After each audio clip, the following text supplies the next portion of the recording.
Oh, let us say good day to you this day of your time. How are you all? All right. All right, thank you. First and foremost, we will once again thank each and every one of you individually and all of you together collectively for the co-creation of this interaction and the allowance of this transmission this day of your time. Every single time you offer us an opportunity to interact with each and every one of you, it is a gift for us. So we thank you for that sharing, for that gift.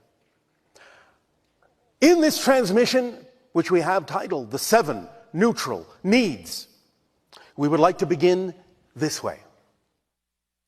Now, many people on your planet have discussed with us that when they find themselves in certain circumstances, they do not necessarily know the difference between what it is they need in life and what it is that they often say that they want in life. There is a big difference between the idea of the energy of what you need and what you may want. Now, sometimes they might coincide if you get lucky.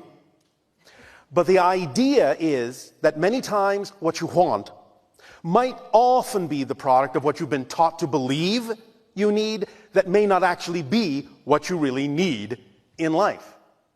And what you want can sometimes, because of those belief systems that might be either fear-based or negative, be something that the negative ego thinks it needs to be in control of, it needs to attract into your life in order for your life to be fulfilled. But the thing to understand is that life works automatically when you allow it to. And everything you truly need will come to you in perfect timing. It's an automatic mechanism. The idea of wanting something, we understand that the way you mean it, we understand that the way you often use it. But when you put too much emphasis behind it as being something that must happen in the way you have envisioned it happening, very often you're actually limiting yourself and limiting the way it could happen much greater than you imagine. Because the physical mind, as we have said, is limited in its way of imagining things. The higher mind, in a sense, can imagine more. So when the physical mind seeks to control and says, well, I want this, and if this doesn't happen, then something must be wrong, then you're actually closing the doors through which the higher mind could give you something better than the physical mind was capable of imagining, and thus you are actually shortchanging yourselves. But the idea also to remember is that every single thing is its own state of being. And the idea of wanting something is exactly that. It is a state of wanting. It is not a state of having.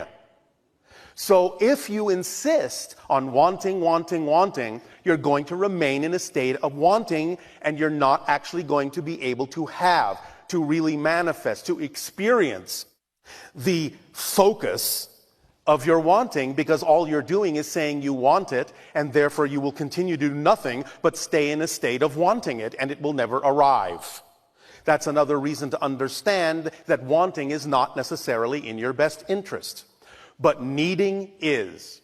Now, the idea is that when you again find yourself in circumstances and you might find yourself being confused about what's going on and what do I really need here to really allow myself to move forward in life, to really act on my passion to the best of my ability, with no insistence on an outcome. What do I really need in life to be who I really am, to allow my life to grow, to expand in the most joyful possible way? What do I really need?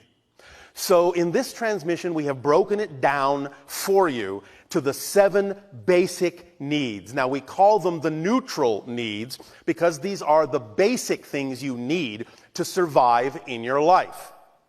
The idea is not so much that you have to assign a meaning to them, which is again why we call them neutral. They function automatically in a certain way by themselves, although you can certainly color them with your belief system and imbue them with different meanings and different emotions and different definitions and so forth. But by themselves, they are just the basic fundamental needs that are required for you to exist in your physical reality experience.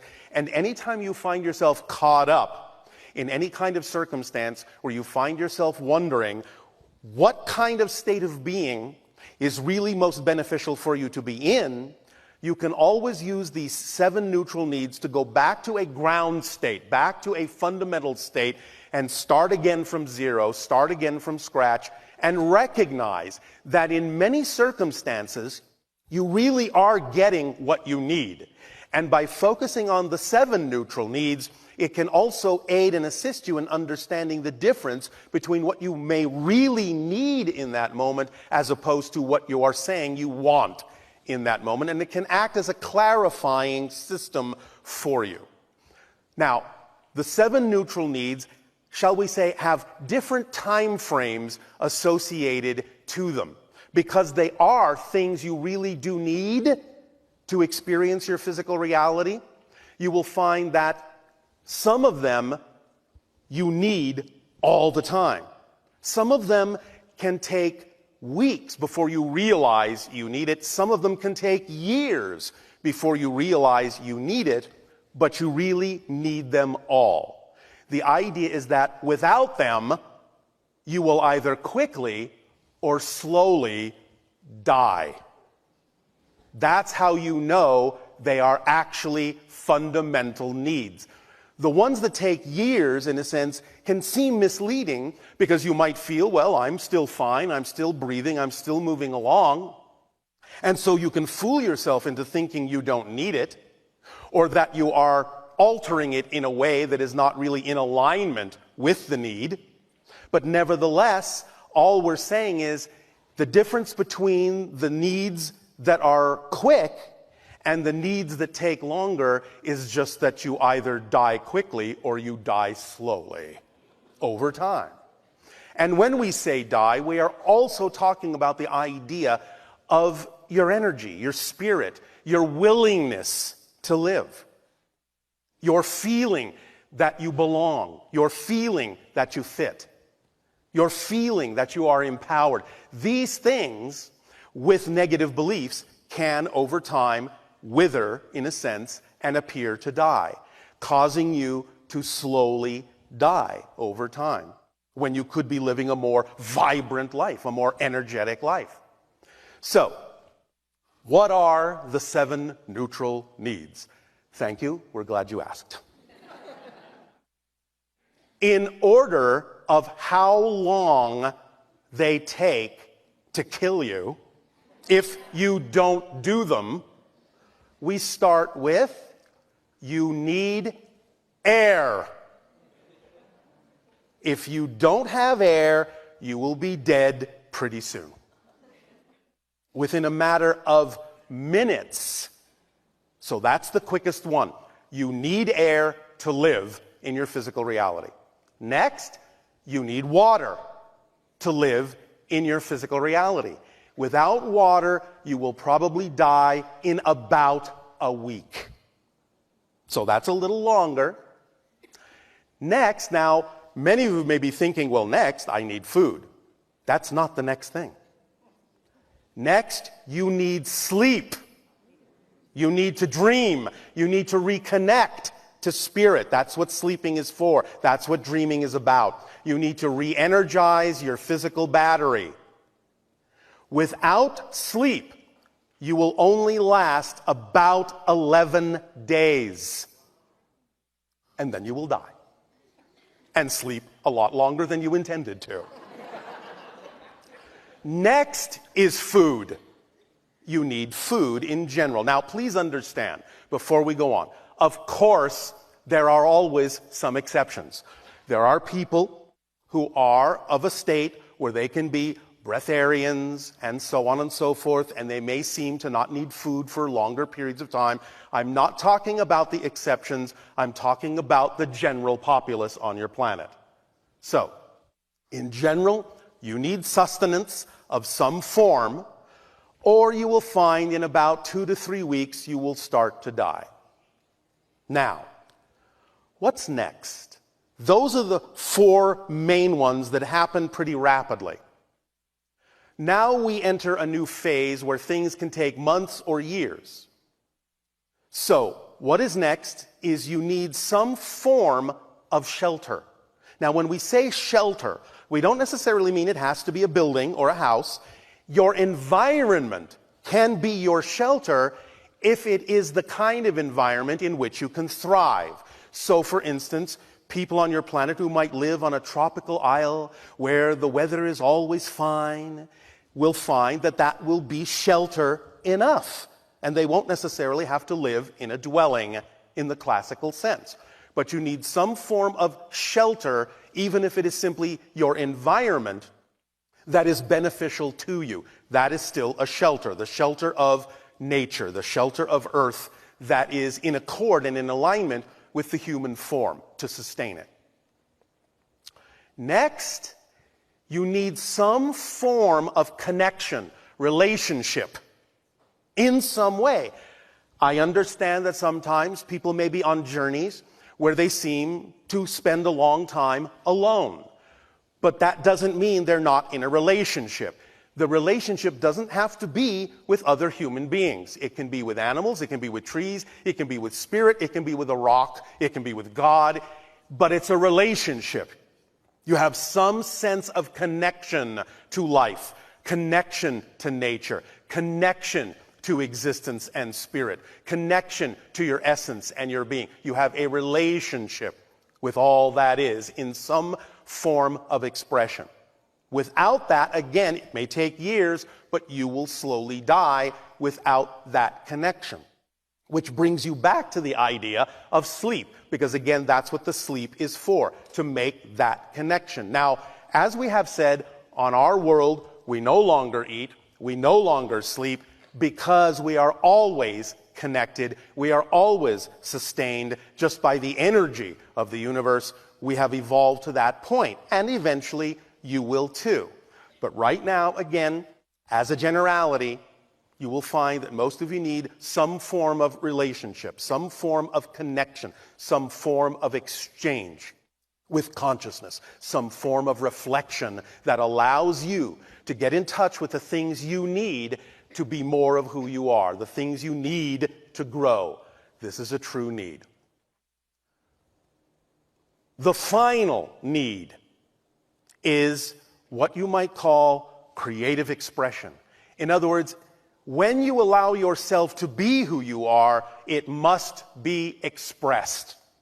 This is where acting on your passion falls in.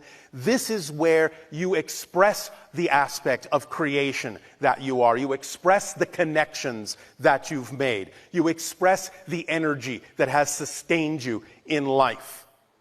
So you need some form of personal, creative expression that is unique to you, that allows you to know, that allows you to shout that you are alive, that allows you to shine, that allows your spirit to be counted, to be seen, to be known, to be felt, to be understood.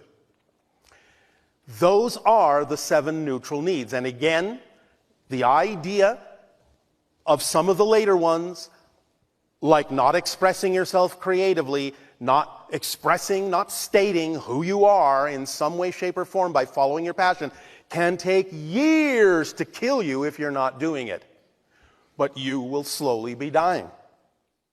Now, again, there may be moments when you go through phases where you're not doing it. That's fine, because, again, those phases may be there to teach you something. As long as you understand that one of the tools in the kit of following your passion is the reflective mirror that reveals to you anything you might be holding on to in your unconscious mind that is out of alignment with your truth, that is out of alignment with what you need, and you allow yourself to address it, then that's the point. That's the purpose of having that moment of discovering something that is not your excitement in that moment, so that you can let it go and add its energy to your overall excitement and express yourself in grander ways. The idea, therefore, paradoxically, of the reflective mirror, while you're following your excitement, revealing something to you that is not part of your excitement, is part of your excitement. To find out what doesn't excite you is part of your excitement, because when something manifests in your life that might be representative of what you don't prefer, You can use that in a positive way by recognizing that it might be there as a clarifying point to show you what you don't prefer much more clearly, so that you can see what you do prefer by contrast much more clearly. That's how to use what you don't prefer in a way that you do prefer. So again, the expression of your truth, the expression of your being by following your passion to the best you're able, with no insistence on a particular outcome, because you really don't know what's supposed to happen. You may think you do, but that's where you go back to the negative ego. That's where you go back to the idea that the ego thinks it has to control everything. That's where you go by the idea of wanting. I want this to happen. This has to happen. It's really got to happen, or something is wrong. Something went wrong somewhere. I'm off my path. No. You cannot be off your path. You are your path. The only way you can experience as if you're off your path is by assuming that something that has happened in your life cannot possibly be there for a positive reason. Remember, remember, remember. This is what you need to remember. It doesn't matter what happens. It only matters what you do with what happens. That's the key. That's the secret. But when you find yourself in a puzzle, in a conundrum, when you feel like you have forgotten, just go back to the 7 neutral needs. Let's see. I'm still breathing. I'm doing pretty good. I've got number 1 on the checklist checked off. Got that down pat. I need some water. Oh, all right. I might be a little thirsty, might be a little dehydrated. All right, glug, glug, glug. Check that off your list. I need to get some sleep. I'm feeling really tired. Why am I tired? I'm exhausted because I've been trying to be someone I'm not, which is the most tiring thing you can do. So I am now excited about resting. Rest, regenerate, connect, re-energize your batteries. Now, perhaps, when you wake up, you are hungry. Get some food. Put it in your body. Whatever it may be that works for you. Listen to your body consciousness. Listen to your intuition. You don't have to force yourself to be more spiritual. Yes, it's important to lighten up, but when your energy is on a higher frequency, you will automatically lose the urge to eat certain things that might have a heavier energy. There is no reason to force yourself there, which is an oxymoron, and it doesn't work anyway. Listen to your body consciousness. It knows what you need, and it knows what you don't need. So, pay attention to that. Then, all right, got that all checked off, those first 4 biggies. And now, some shelter. The idea of, are you in the environment that excites you? Because remember, when we talk about doing what excites you the most and following your passion and acting on it, it has to be a complete thing, a holistic thing. Doing what excites you, in the way it excites you, how it excites you, where it excites you, with whom it excites you, will automatically allow your synchronicity to lead you to the place that is most representative, that will bring you the form of shelter or environment that you need to allow you to be who you really are and continue to grow. And also the idea of connection. It will again synchronistically bring into your life all those of whatever type of being that really is most representative of the connections you need to make in order to discover more relationship, more about yourself, more reflectivity, more information that you might need to add to your understanding of your being and your theme of exploration in this life, and help you grow and expand. And then finally, yes, the expression of who and what you are. Your purpose in life is to be you as best as you possibly can. That's your purpose.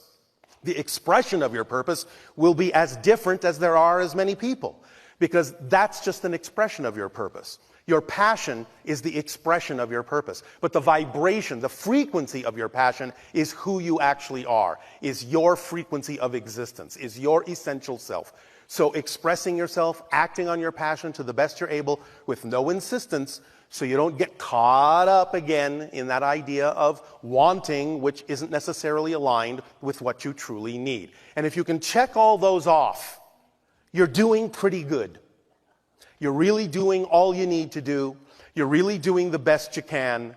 And you can start relaxing into the idea that life works automatically. You can start allowing synchronicity to work for you in positive ways rather than negative ways. Because remember, synchronicity is always working. Always. It never stops. But there is negative synchronicity. And when you buy into negative beliefs, fear-based beliefs, then you are feeding the machine with negative energy, and it can only produce negative synchronicity and allow the things to happen or not happen that will continue to perpetuate the idea of the downward spiral of negative synchronicity.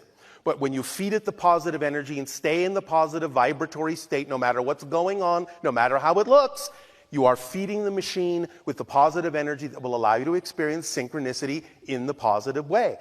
This is just physics. What you put out is what you get back. Because physical reality isn't real. It's just a mirror. It's just a projection of your consciousness. So, allow yourselves to always go back to those neutral places. Allow yourself to recognize that you have what you need. And if you're going to find yourself wanting, then at least want what you need. And nothing else. Because what else do you need but what you truly need?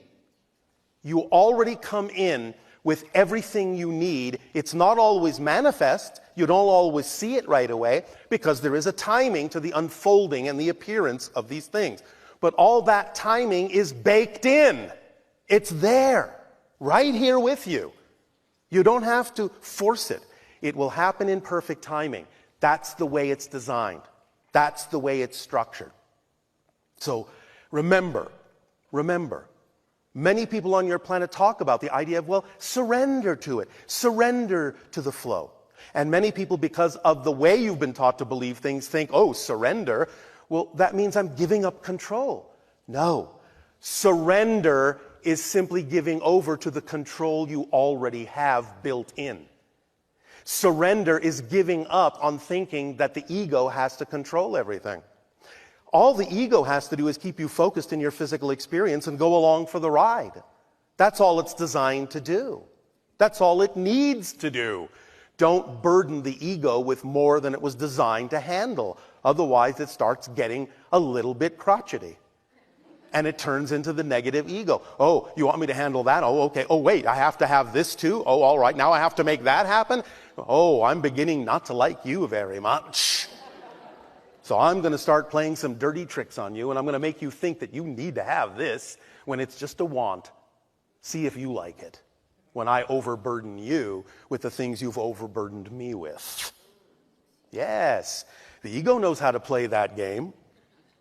So let the ego do its job of simply experiencing your life, allowing you to have the focus to experience a physical reality. Because remember, that focus is all it is. It's just an imposition on yourself of a particular point of view that allows you to experience something called physical reality as if it was real. It's not. Your natural state is non-physical, so to speak. Your natural state is spirit. You never leave spirit, ever. You're just dreaming that you have left spirit. You are having a dream in spirit that you're not in spirit. That's what physical reality is. It's just a focus. In the same way that when you go to sleep and you have a dream, and it seems very real, and then you wake up and you go, oh, well, no matter how real that felt, this is who I really am. Well, no, not really. This is actually the dream. You've just gone to sleep. And when you go to sleep at night and you dream, that's when you actually have woken up. Because you are more of yourself in that state, more connected, more aware to your spiritual essence. That's why time doesn't make sense in dreams, because in the spirit realm, time is that malleable, that flexible. It doesn't really exist in the same way, because it's just part of your dream that it exists. Time is just a side effect of your consciousness, experiencing things in a certain way so you can have the experience you call physical reality, which is just a dream within your consciousness. Is this making some sense? All right. Then, at this time, we will thank you for allowing us to share these ideas with you. And I would like to then return the gift you have given us by asking, in what way now may we be of service to you? If you wish to begin with your comments and questions, you may do so if you have a need.